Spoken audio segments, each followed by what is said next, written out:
Olá pessoal, tudo bem com vocês? Fernanda aqui. Nós estamos no Leia a Bíblia. Por isso eu vou dizer para você, leia a Bíblia.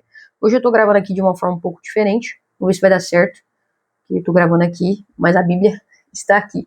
Mas vamos lá, nós estamos em Lucas 24. Isso mesmo, estamos em Lucas 24. Nós estamos lendo na versão NVT, na nova versão transformadora. Beleza? Então vamos lá. Nós estamos no último capítulo, a ressurreição. Diz assim: no primeiro dia da semana, bem cedo, as mulheres foram ao túmulo, levando as especiarias que haviam preparado, e viram que a pedra tinha sido afastada da entrada. Então as mulheres foram lá para embalsamar o corpo, não sei como é que fala, e aí elas viram que a pedra tinha sido afastada. Quando entraram no túmulo, não encontraram o corpo do Senhor Jesus. Enquanto estavam ali, perplexas, dois homens apareceram vestidos com mantos resplandecentes. As mulheres ficaram amedrontadas e se curvaram, se curvaram com o rosto em terra. Então os homens perguntaram: por que vocês procuram entre os mortos aquele que vive? Ele não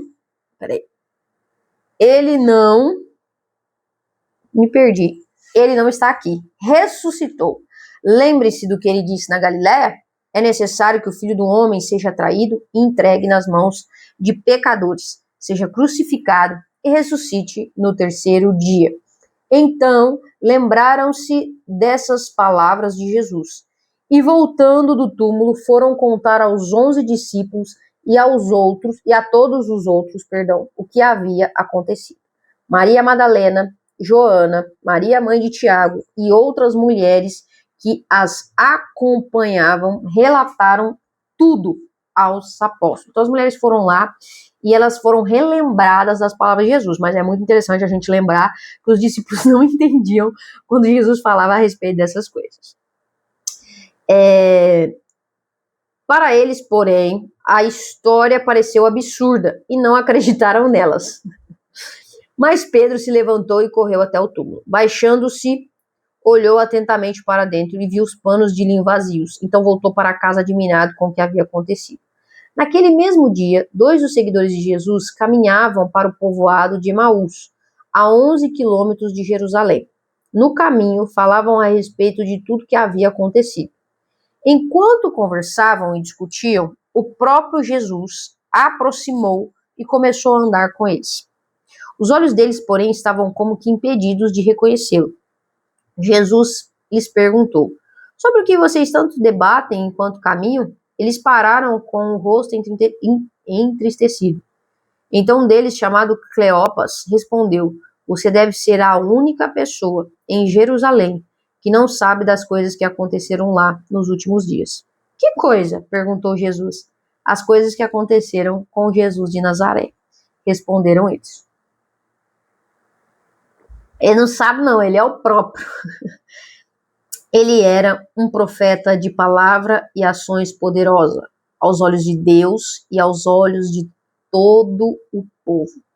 Mas os principais sacerdotes e os outros líderes religiosos o entregaram para que fosse condenado à morte e o crucificaram. Agora eles vão dizer algo muito interessante. Tínhamos esperança de que ele fosse aquele que resgataria Israel. Isso tudo aconteceu há 3 dias. Olha que legal, Jesus resgatou Israel. Jesus resgatou todos nós. Mas na cabeça deles, a forma com que isso ia ser feito não foi a forma que Jesus fez. E eles estavam frustrados. Não porque o resgate não aconteceu, porque o resgate aconteceu. Mas não foi de forma física. Não foi de forma violenta. Não foi uma guerra onde o Império Romano foi destruído. Mas foi nas regiões celestiais. Foi antes da fundação do mundo, né? O Senhor Jesus, ele nos resgatou. E não foi da forma como nós esperávamos, e não é, muitas vezes, da forma como que nós esperávamos que as coisas aconteçam. Mas Deus é soberano e está no controle de todas as coisas. E aí ele continuou. Algumas mulheres de nosso grupo foram até o túmulo hoje, bem cedo, e voltaram contando uma história surpreendente. Disseram que o corpo havia sumido e que viram anjos que lhes disseram que Jesus está vivo. Alguns homens de nosso grupo correram até lá para ver, e de fato tudo estava como as mulheres disseram, mas não o viram. Então Jesus lhe disse: como vocês são tolos! Como custam a entender o que os profetas registraram nas Escrituras? Eu confesso que eu acho que Jesus ia olhar para mim também e dizer: você é tola, como que você não consegue entender, minha filha? Acho que os discípulos que Lucas escrevendo isso aqui pegou um pouquinho pesado, né? Ou não, tá certo, a gente é meio tolo, porque a gente não consegue entender, porque a gente não busca ver Deus na palavra dele, né? Não percebem que era necessário que o Cristo sofra essas coisas antes de entrar em sua glória? Então Jesus os conduziu por todos os escritos de Moisés e dos profetas, explicando o que as escrituras diziam a respeito dele. É tudo sobre Jesus, e se você olhar a palavra, tudo está trazendo sobre Cristo e o sacrifício e tudo que aconteceu, tá, gente? Então é muito importante a gente entender isso aqui, porque, brincadeiras à parte, Deus já avisou que é tolice ler a palavra como histórias vazias sem o enxergá-lo em cada detalhe. Aproximando-se de Emaús, o destino deles, Jesus fez como quem seguiria a viagem. Mas eles insistiram: fique conosco esta noite, pois já é tarde. E Jesus foi para casa com eles. Quando estavam à mesa, ele tomou o pão e o abençoou. Depois partiu e lhes deu. Então, os olhos dele foram abertos e o reconheceram. Nesse momento, ele desapareceu. Gente, é habitual, e a última ceia Jesus fala isso: façam isso em memória de mim. O que Jesus fez? Ele partiu o pão, abençoou melhor, depois ele partiu e deu o pão. Isso é o hábito de Jesus. Jesus dá graça, parte, entrega e reparte, né? E dá. Jesus não é aquele que come primeiro, mas é aquele que parte o pão. Ele sempre agradece e parte o pão. Isso é habitual de Jesus. Isso é uma marca de Jesus. É dessa forma que ele quer ser lembrado, como aquele que deu graças, partiu aos seus discípulos o seu pão. Então não tem como não reconhecer Jesus quando essa atitude é tomada. Nós queremos que as pessoas enxerguem Jesus, então nós precisamos ter o hábito, ter o costume de dar graças a Deus e repartir o pão.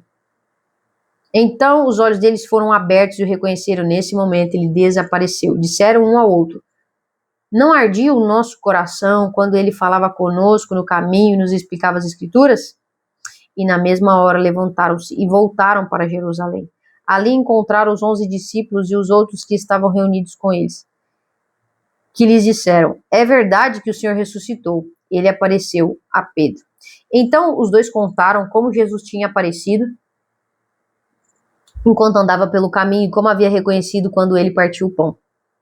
Enquanto contavam isso, o próprio Jesus apareceu entre eles e disse: paz seja com vocês. Eles se assustaram e ficaram amedrontados, pensando que viam um fantasma. Gente, deve ser aquelas coisas que, assim, na hora é assustador, mas depois a gente fica lembrando, eles devem ter rido muito disso aqui. Por que estão perturbados? Perguntou ele. Por que seu coração está cheio de dúvida? Vejam as minhas mãos e os meus pés, sou eu mesmo. Toquem-me e vejam que não sou um fantasma, pois fantasmas não têm carne nem ossos. E como veem, eu tenho. Enquanto falava, mostrou-lhes as mãos e os pés, e eles continuaram sem acreditar, cheios de alegria e espanto. Então Jesus perguntou: vocês têm aqui alguma coisa para comer? E eles lhe deram um pedaço de peixe assado, e ele comeu diante de todos. Em seguida disse: enquanto ainda estavam com vocês, eu lhes falei, devia se cumprir tudo que a lei de Moisés, os profetas e os salmos diziam a meu respeito. Então ele lhes abriu a mente para que entendesse as Escrituras. E disse: sim, está escrito que Cristo haveria de sofrer, morrer e ressuscitar no terceiro dia, e que a mensagem de arrependimento para o perdão dos pecados seria proclamada com a autoridade de seu nome a todas as nações, começando por Jerusalém. Que nós possamos orar e dizer: Pai, abre a nossa mente para que a gente possa entender as suas escrituras, assim como o Senhor fez com os seus discípulos. Nos ajude a entender o que Cristo morrer e ressuscitar significa, que nós possamos ser aqueles que proclamam uma mensagem de arrependimento para o perdão dos pecados, diante da autoridade de Cristo que morreu em nosso lugar, que nós possamos ser testemunha dessas coisas. Vocês são testemunha dessas coisas. Agora envio a vocês a promessa de meu Pai, mas fiquem na cidade, até que sejam revestidos do poder do céu. Depois Jesus os levou a Betânia, e levantando as mãos para o céu os abençoou. Enquanto ainda os abençoava, deixou-os e se foi levado ao céu. Então eles a adoraram e voltaram para Jerusalém, cheios de grande alegria, e estavam sempre no templo, louvando a Deus. Algo muito interessante. Jesus foi, mas ele disse fiquem.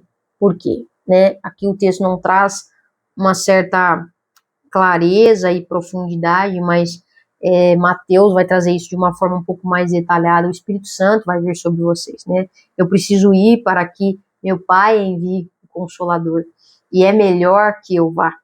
Então Jesus diz, olha, fique aí, mas ele traz a promessa do Pai, ele abençoa eles, né? E ele diz, vocês serão as minhas testemunhas, né? Vocês vão proclamar, né, o evangelho, né, a mensagem de arrependimento e perdão dos pecados. É isso que Deus nos chama a fazer como discípulo deles, declarando aquilo que nós precisamos fazer, declarando aquilo que irá acontecer. E aí tem Atos, que Lucas também escreveu, que ele traz esse começo, essa espera, até que eles são batizados com o Espírito Santo. Então eu indico muito, né, eu super indico que você assista essa parte, que você leia Atos, tá bom? Bom, essa foi a leitura de Lucas, eu não dei muitos detalhes para vocês, mas eu espero que vocês tenham entendido, né, a graça de Deus sobre nós. Jesus morreu, ele ressuscitou, ele está à direita do Pai, né? Às vezes nós, na nossa tolice, como está escrito aqui na Bíblia, não entendemos o Evangelho na sua totalidade, mas o Senhor, ele está aqui para nos revelar, ele nos encontra, e ele quer revelar para nós aquilo que ele mesmo declarou, né? É uma promessa que nós vamos ser revestidos do poder do céu, tá lá no 49, né? Ele nos abençoou, não só aqueles discípulos que estavam ali, mas Deus também nos abençoou desde Abraão. Ele abençoou todas as famílias da terra para ser bendita nele, né? E enfim, que nós possamos estar todo o tempo louvando a Deus e esperando, né, até que todas as promessas se cumpram. Eles esperaram o batismo no Espírito Santo, nós esperamos a volta de Cristo, que nós estejamos preparados e ansiosos, maranata, para encontrar o nosso Salvador, nosso Redentor. Eu espero que essa palavra tenha te edificado. Minha oração, além da que eu já fiz aqui com o texto, é que o Espírito Santo fale ao seu coração, que você ore isso, que você clame, Espírito Santo Deus, me ajuda a entender o teu Evangelho, a tua graça e o teu amor, e ser ministrado pelo teu Espírito Santo. Leia a Bíblia, tá? Essa série não acabou Lucas, mas agora num novo formato, tentando trazer aqui também alguns comentários de um pouquinho mais de profundidade, tá? Talvez não com a mesma constância, mas nós vamos ler a Bíblia aqui constantemente, tá bom? Então se você quer continuar lendo a Bíblia, continue acompanhando aí, tá? E eu espero que Deus te abençoe. Até a próxima.